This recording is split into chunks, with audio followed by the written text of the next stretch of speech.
First things first, I start with a rough sketch using my favorite brush. I'm using basic brushes from Photoshop, but you can use any brush you like for this. I'm drawing the eyelashes first. If it's a very feminine character, I draw the lines pretty thick.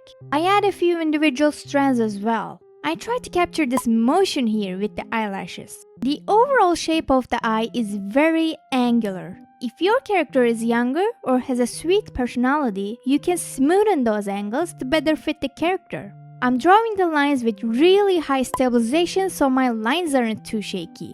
I also like to fade out both ends of the line so it looks neat. When I finish with the line art, on a new layer, I start blocking in the colors. Mostly, eyelashes are colored in just plain black or the same color as the hair, but I like to add some gradient to it. I start with a very light color, then slowly darken the colors to spice things up. So far, this is how my layers look. After blocking in all the colors on a new layer, I choose a slightly darker blue color and add shading around the edges of the eyeball. Then I add a slightly darker shade and do the same thing again. I add another darker tone again, but this time it's more like a wavy thick line. I'm adding layers upon layers of darker shades to the eyeball so it has more depth. These are the colors I chose for every different shade. It's around here on the color wheel. One thing I'm careful of is that I try to choose colors in the middle. Not too saturated, not too dark. Colors are not looking good? Use the power of technology and experiment with your colors by applying blending modes and adjustment layers. I draw a pointy white circle as the main highlight of the eyeball.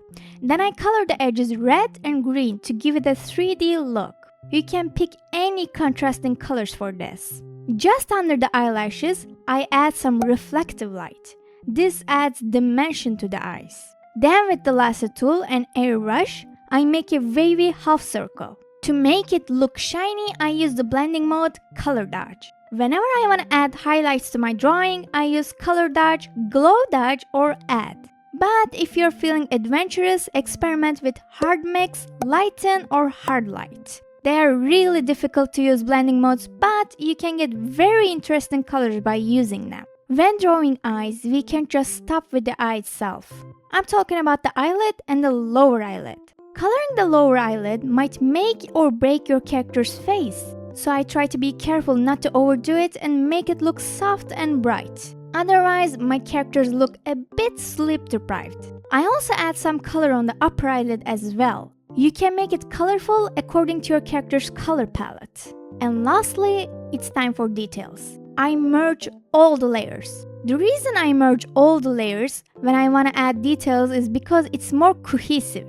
Instead of working on individual parts, I work on the artwork as a whole. The overall color of the picture feels more harmonized this way. My goal here is to make shapes more detailed and complex, then add interesting color contrasts. One thing I like to do is use a main color with 2 or 3 colors that support it. On the eyeball, the main color is blue, but there are other colors that support it as well. See the pink and purple? I use these 2 colors to help me bring out the blue in a pleasing way. In this stage, I use a lot of different blending modes to make the colors pop. Overlay and multiply are usually my go-tos for this. On a different note, I zoom in and out a lot. Zooming out helps me see what's noticeable about my drawing. Are the colors striking? Do my lines look shaky? Or is it too boring? After zooming out and seeing the problem, I zoom back in and try to fix the issue. I mentioned experimenting with blending modes to find good color contrasts before. I experiment a lot, but I try not to overdo it because this makes my original colors muddy or too oversaturated. To avoid this, I duplicate the layer whenever I'm making a drastic change on the artwork. If it's not looking good, I lower the opacity or get rid of the layer altogether. I generally draw cute female characters, but let's say I'm working on a vampire assassin who is 1,000 years old. I can't draw his eyes the way I did before, right? I mean, I could, but I think it will look pretty weird. So I try to stylize the eye according to the character's personality and age. For example, making the eyes smaller and a bit more squinted gives the character a more mature feel.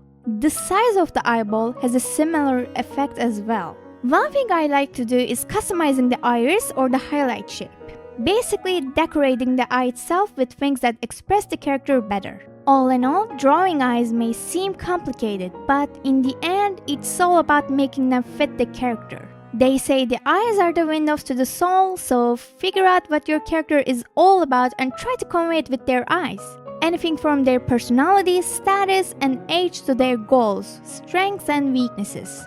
Let all of these factors influence how you draw their eyes. Draw the windows to your character's souls. I hope these tips help. Thank you for watching.